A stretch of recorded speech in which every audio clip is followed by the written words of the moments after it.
What is up, coffee nerds? Welcome back to the channel. In this video, we're taking a deep dive into the Marzocco Swan grinder. For anyone that's watched my videos in the past, you may know that I haven't always had the best things to say about Marzocco.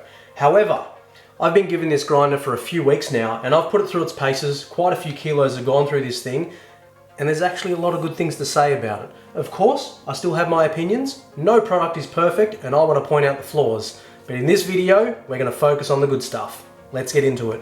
So like I said, I've had this grinder for quite a few weeks now. Thank you to Marzocco Australia for supplying me with this, to put it through its paces, to really see what it's all about and see if I would put this in a cafe, because there's a lot of grinders out there. Now, this guy is not cheap. Right now in Australia, this is around $6,000.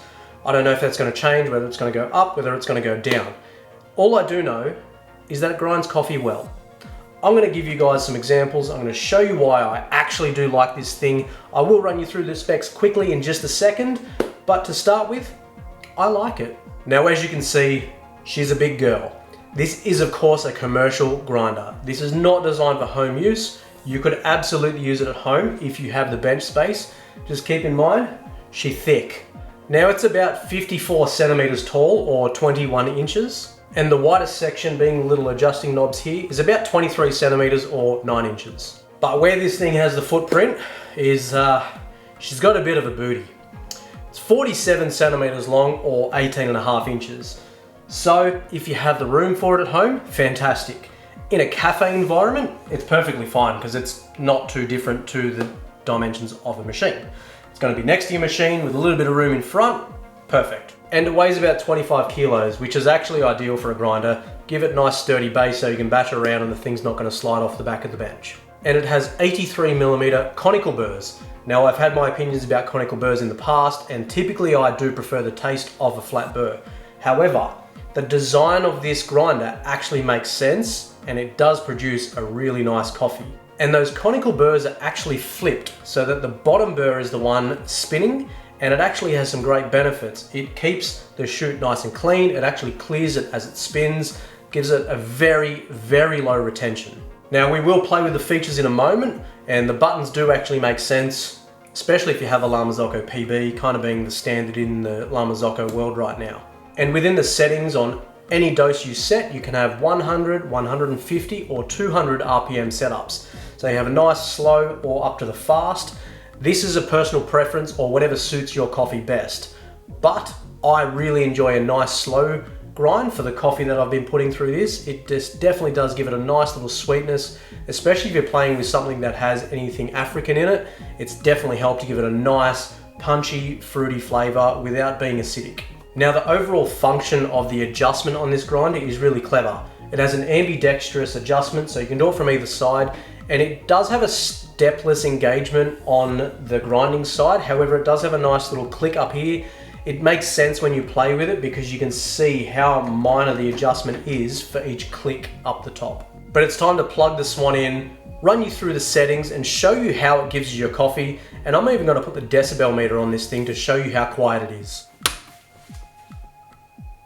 Now, as you can see here, every time you switch the grinder on, depending how long you leave it off, I believe you have 60 seconds, it will go through a drying, kind of like a dehumidifier stage, just to make sure that the grinder is in perfect condition, ready to grind coffee.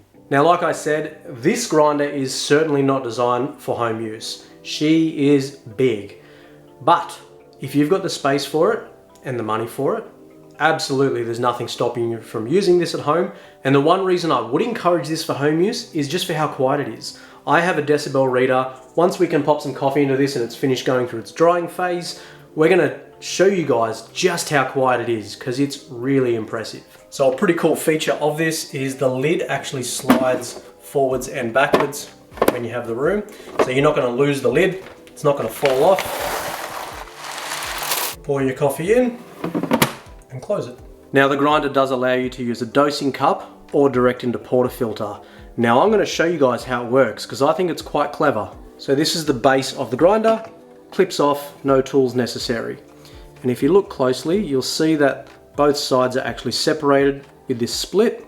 And then if you look on the other side, there are these springs, much like the base of a Marzocco mini water tank. Now these springs push against these two bolts here, and then once you want to close the circuit, if you're using a dosing cup, obviously being steel, they're going to touch, close the circuit, and tell the grinder it's ready to do its job. Just like this. Or this. Now as you can see, extremely fluffy coffee, very consistent in the grind size as well. So the first test, I'm going to use my very basic digital decibel reader. I'm going to record how much the DF83 being flat burr in comparison to this is.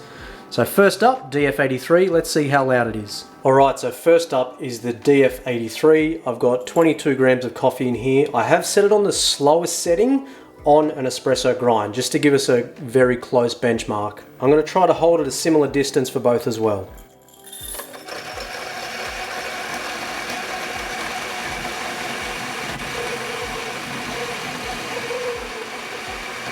So you can see we hit a maximum of 81.0 decibels, so it's not too bad, but that was very slow, certainly slower than I've ever had to grind coffee. Alright, now time for the Swan.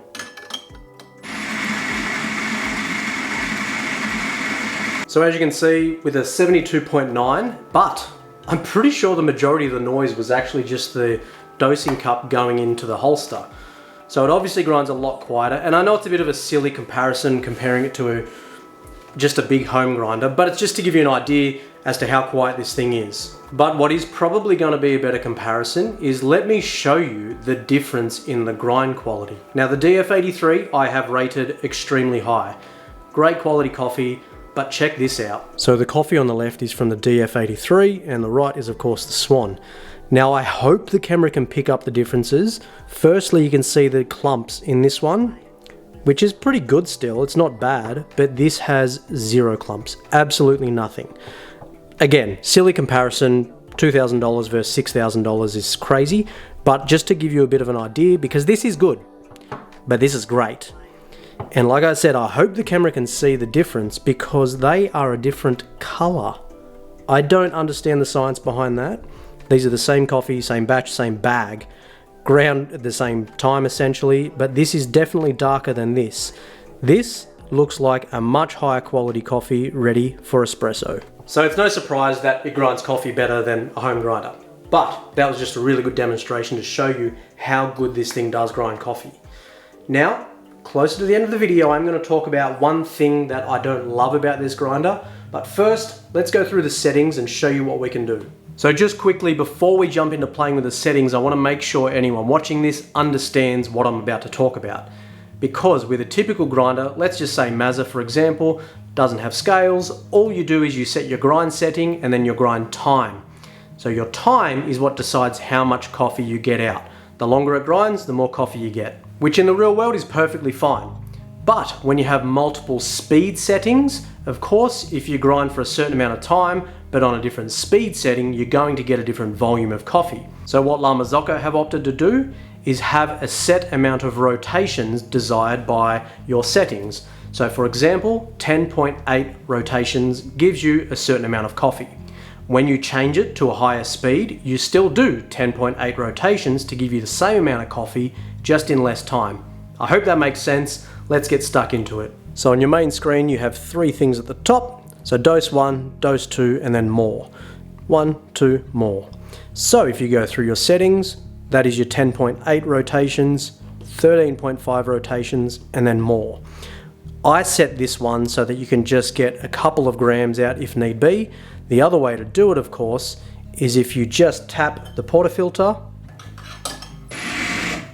and then take it out, it'll just give you a little bit more. So to go into your settings, hold these 2 buttons.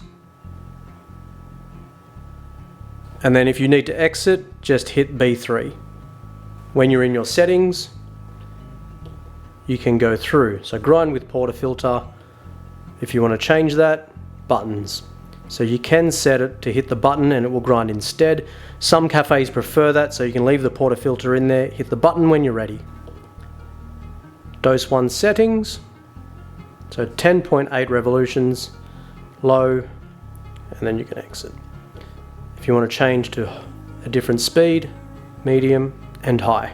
Then again you can do dose 2 and then you have your more, which I've got set at 0.4 rotations. Now, if you're like me in the cafe, you want to keep things nice and clean, you want to keep things as fresh as possible, which sometimes mean removing the hopper as easy as possible.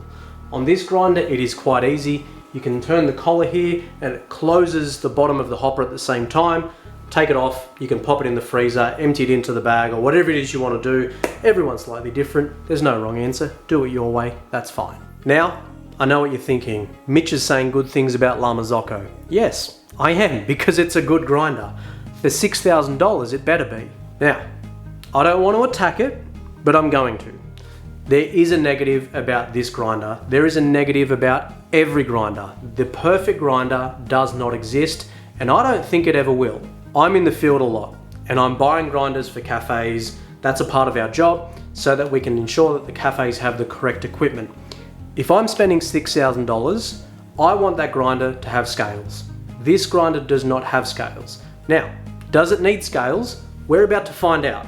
I'm gonna do some back-to-back testing. We're gonna grind out coffee and see how much it weighs every time.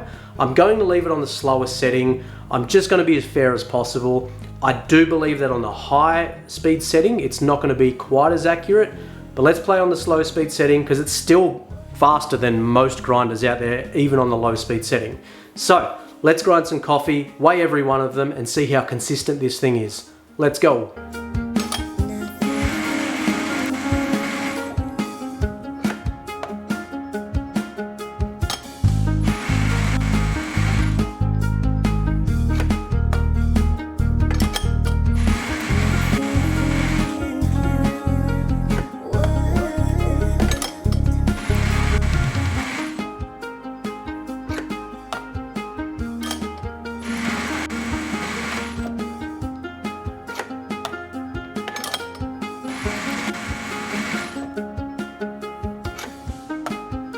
Alright guys, you get it. That's probably enough testing and enough wasting coffee. Of course I'm going to make myself one with the last one, because I need a coffee. I'm about due. But as you can see, the biggest discrepancy we got was between 22.2 and 22.9, mostly leading towards the 22.9 side, which is perfectly fine. 0.7 of a gram doesn't sound like a lot.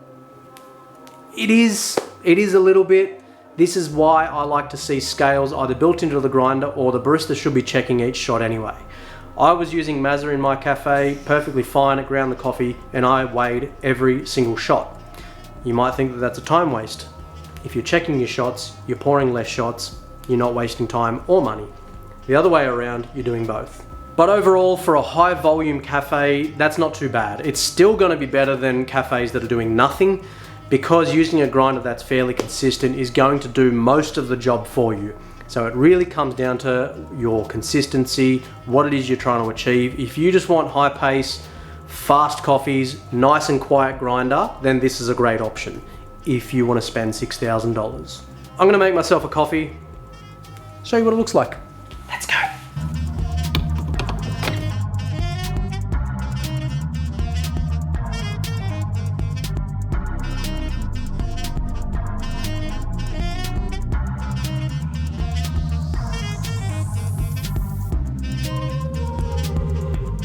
So as you can see, good looking coffee, more importantly.